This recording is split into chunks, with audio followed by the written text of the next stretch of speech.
Olá pessoal, na aula de hoje vamos estudar os vícios do ato administrativo. Na aula passada vimos as invalidades, as hipóteses de invalidade dos atos administrativos. Nesta aula vamos ver os vícios dos atos administrativos, ou seja, os erros dos atos administrativos. Quando o ato administrativo é viciado, quando ele não cumpre a lei, quando não cumpre o princípio da legalidade que já estudamos aqui no início do curso de Direito Administrativo. Há duas formas, duas categorias dos vícios quando relacionados ao sujeito, que é a incompetência, que é o primeiro vício relacionado ao sujeito, e os vícios de incapacidade. Então a gente vai estudar essas duas hipóteses de vícios relacionados ao sujeito. O primeiro é os vícios relacionados à incompetência, ou seja, quando um ato administrativo é viciado por conta de uma incompetência realizada, uma incompetência na execução daquele ato administrativo. Então, a incompetência ela vem sempre definida na lei, e é ilegal o ato por quem não tem competência prevista na lei para executá-lo. Ou quando o ato é praticado de forma a exorbitar as atribuições do agente público. Ou seja, quando o ato administrativo é realizado por quem não tem competência legal para a execução daquele ato administrativo, eu falo que este ato é viciado, porque ele contém um vício relacionado ao sujeito, porque quem executou aquele ato administrativo não tinha competência legal para tanto. A gente tem três formas de incompetência em relação ao sujeito. O primeiro é a chamada usurpação de função. A usurpação de função é até considerada crime. Tem previsão no artigo 328 do Código Penal, que fala usurpar o exercício da função pública. O que é usurpar no exercício da função pública? É quando alguma pessoa se passa por agente público sem ser agente público. Obviamente, o ato administrativo realizado por usurpação de função é considerado nulo, não possui a qualquer efeito, não pode produzir qualquer efeito.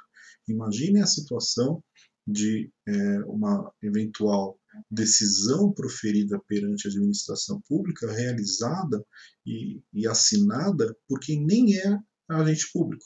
Ora, se isso acontecer, se um ato administrativo for proferido por quem nem agente público é, nem poderia realizar aquele ato administrativo, obviamente isso é um ato administrativo nulo por incompetência e em razão de uma usurpação de função. Quem fez este ato administrativo, sem ser agente público, sem estar ali na função pública, comete crime, previsto aí no artigo 328 do Código Penal, que fala que quem usurpa a função pública, quem se passa por um agente público sem ser agente público, comete crime. E todos esses atos cometidos por essa pessoa sem ser agente público, obviamente, é considerado ato administrativo nulo, não produz qualquer efeito. Então, isso é a usurpação de função. A próxima forma de incompetência em relação ao sujeito, ou seja, incompetência no tipo vícios relacionados ao sujeito, é a situação de excesso de poder. Excesso de poder acontece quando alguém que é agente público, então aqui não tem usurpação de função, alguém que é agente público excede os limites de sua competência. E a competência é limite de poder. Então, o limite da atuação do agente público se dá pela competência. Quando ele excede esta competência, ele está cometendo um excesso de poder. Então, toda vez que um agente público excede nos limites de sua competência prevista na lei, ele comete um excesso de poder. E o ato, da mesma forma, é nulo. Então, se eventualmente um agente público comete algo que ele não poderia ter feito, ele excede aquilo que ele poderia ter feito, né, eu falo que ele cometeu um excesso de poder e o ato praticado por este agente público é considerado nulo, não possui qualquer efeito. Vamos lá, exemplo, um fiscal que o fiscal da prefeitura que está ali fiscalizando o silêncio em casas noturnas. Ele comparece em uma casa noturna, em um bar, né? Mas ele multa aquele bar por falta de higiene. Ora, não é atribuição dele a verificação de higiene ou não do estabelecimento. A função dele é verificar se está tendo excesso de barulho, né? Que ele faz essa fiscalização. A falta de higiene é outro agente público que deve fazer. Então, nessa situação, ele não pode apresentar uma multa porque ele não tem competência para isso. E se ele fizer, ele está excedendo no poder dele de ser agente público e o ato também não, o ato da multa aplicada por esse fiscal também é nulo. Obviamente, esse fiscal do silêncio ele pode notificar, ele pode avisar o agente público da, o agente público da higiene para que ele faça uma verificação e se realmente tiver falta de higiene, o agente público da higiene pode sim multar aquele estabelecimento. Mas este fiscal que não tem essa atribuição, ele não pode apresentar uma multa por falta de higiene, porque não é essa a função dele. Não, ele não tem competência para isso. Né? É por isso que o excesso de poder é uma das formas de vício do ato administrativo em relação ao sujeito, ou seja, aquele sujeito, aquele agente público não tem competência para apresentar a multa de falta de higiene, porque não é dele a competência para tanto. E a última forma de incompetência, né, de vícios relacionados ao sujeito por incompetência, é a função de fato. A função de fato é aquela exercida por algum agente público que está irregularmente investido no cargo público. Então, ele não é usurpação de função, também não é excesso de poder. Nessa situação, na função de fato, né, o agente público ele é agente público, mas ele está irregularmente no cargo. Ele não tem todos os requisitos para estar naquele cargo público. Né?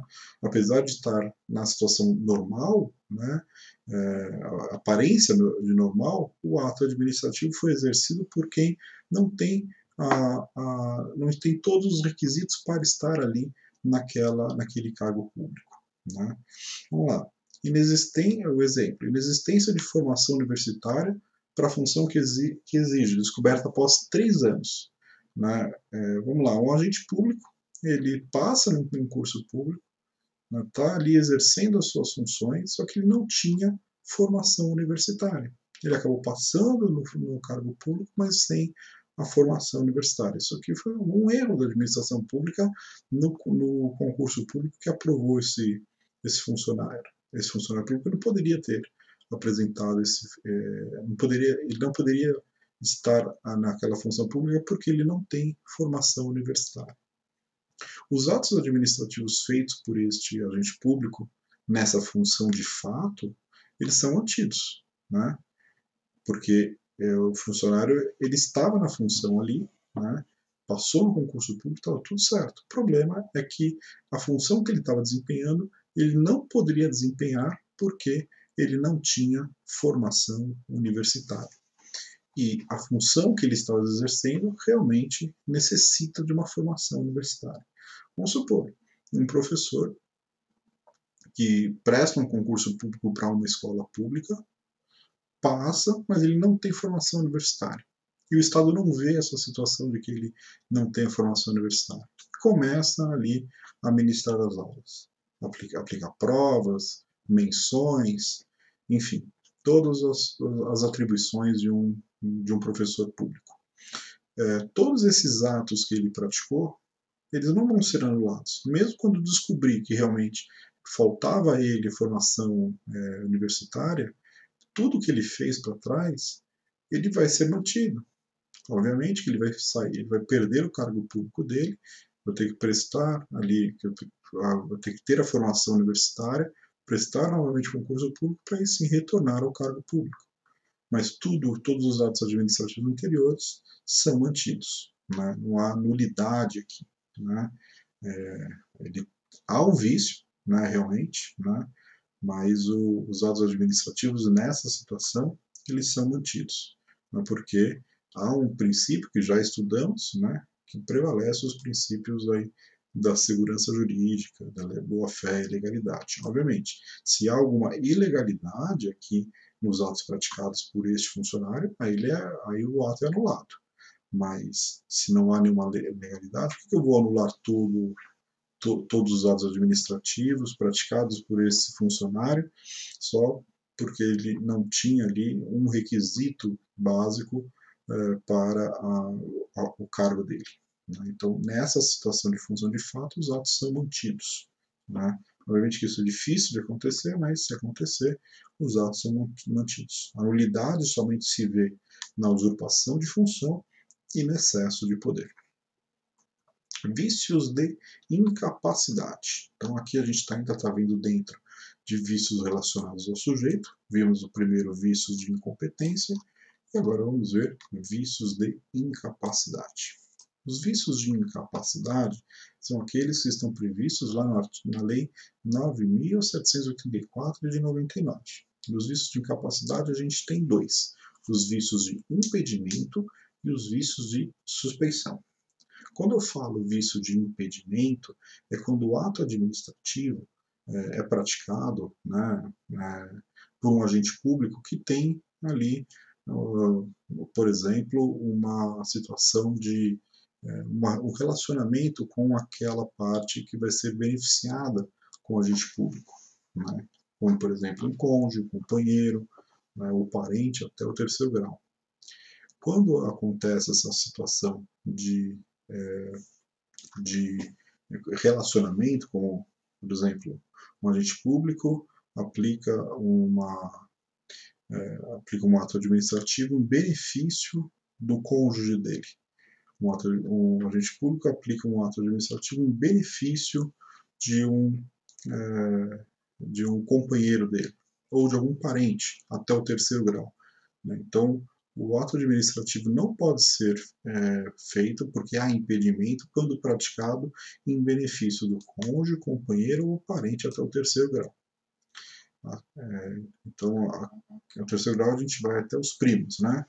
Então, até os primos a gente não pode ser dado qualquer ato administrativo. Então, se eu sou, por exemplo, um agente público, eu não posso dar um ato administrativo para minha esposa, eu não posso conceder um ato administrativo para minha mãe, para meu pai, para meus tios, para meus primos, não posso, né?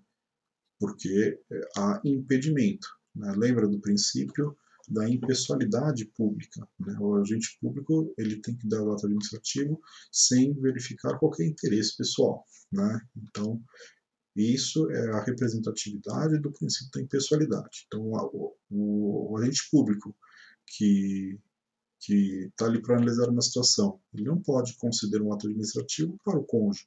Se isso acontecer, ele tem que disponibilizar um outro colega dele que não tem nenhum relacionamento ali com o cônjuge, com o companheiro, parente de terceiro grau. Imaginem, eu sou um agente público do INSS e vai o meu irmão para solicitar um benefício. Eu não posso ser o órgão decisório, né, o agente público que vai decidir por aquele benefício em prol do meu irmão, por conta da ausência ali de impessoalidade na relação entre o agente público e o particular que está solicitando aquele benefício. Então, as regras de impedimento acontecem na forma do artigo 18 lá da Lei 9784 de 99, e toda vez que a gente fala de cônjuge, companheiro e parente até o terceiro grau, o agente público está impedido de praticar aquele ato administrativo. Não que esse ato administrativo não vai ser praticado, sim, mas o agente público responsável ele não pode decidir por aquele ato administrativo em favor do cônjuge, do companheiro ou parente até o terceiro grau.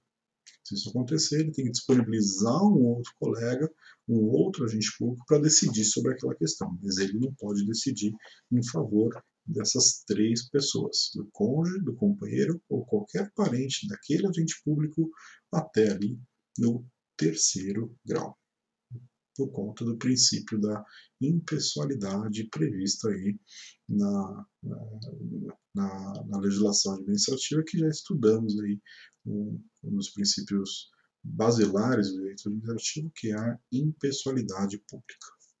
A suspeição, ao contrário do impedimento, ela tem previsão no artigo 20 da mesma lei 97/84 de 99.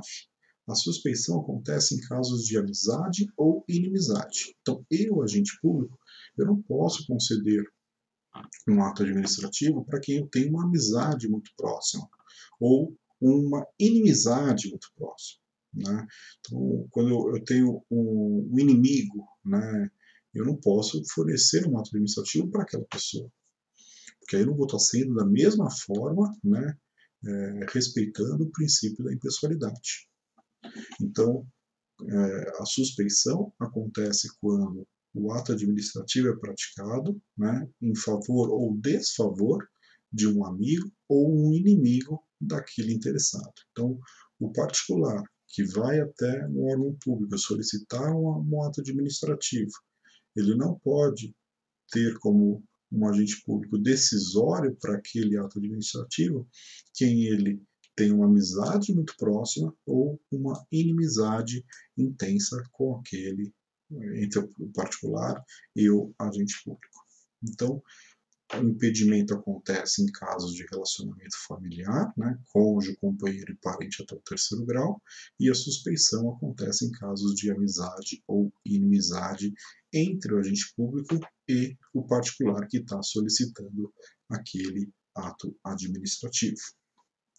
Então, aqui vimos os vícios relacionados à incompetência, que são 3, usurpação de função, excesso de poder e função de fato, e vimos os vícios de incapacidade, que são os vícios de impedimento e suspeição. Há também os vícios relacionados à forma. Aqui, o vício relacionado à forma, né, o ato é ilegal relacionado à forma, quando o modelo, né, o método realizado para aquele ato administrativo, ele não observa exatamente o que a lei determina. Por exemplo, aqui a gente tem um exemplo na apostila. Um decreto cuja forma deve revestir o ato do poder executivo. Mas vamos por um outro exemplo. O INSS concede ali uma carta de concessão de aposentadoria e falta essa carta de concessão de aposentadoria uma assinatura e a folha timbrada do INSS. Esse ato administrativo contém um vício, a forma daquele ato administrativo. Não é dessa forma que a lei determina que deve ser concedido o ato administrativo. Falta, sim, o papel timbrado, falta, sim, a assinatura, enfim, são formas, são requisitos do ato administrativo que não foram cumpridos. Se isso acontece, eu tenho um vício relacionado à forma do ato administrativo. Então, além dos vícios relacionados ao sujeito, que são 2, incompetência e incapacidade, temos também a possibilidade de vícios relacionados à forma, na qual o modelo do ato administrativo não é respeitado. Quando isso acontece, há sim vício, o ato deve ser anulado e deve ser corrigido para que a forma seja respeitada ali perante a legislação. O próximo vício do ato administrativo são os vícios relacionados à finalidade. Dos vícios relacionados à finalidade pública, acontece quando, na situação de desvio de poder ou desvio de finalidade.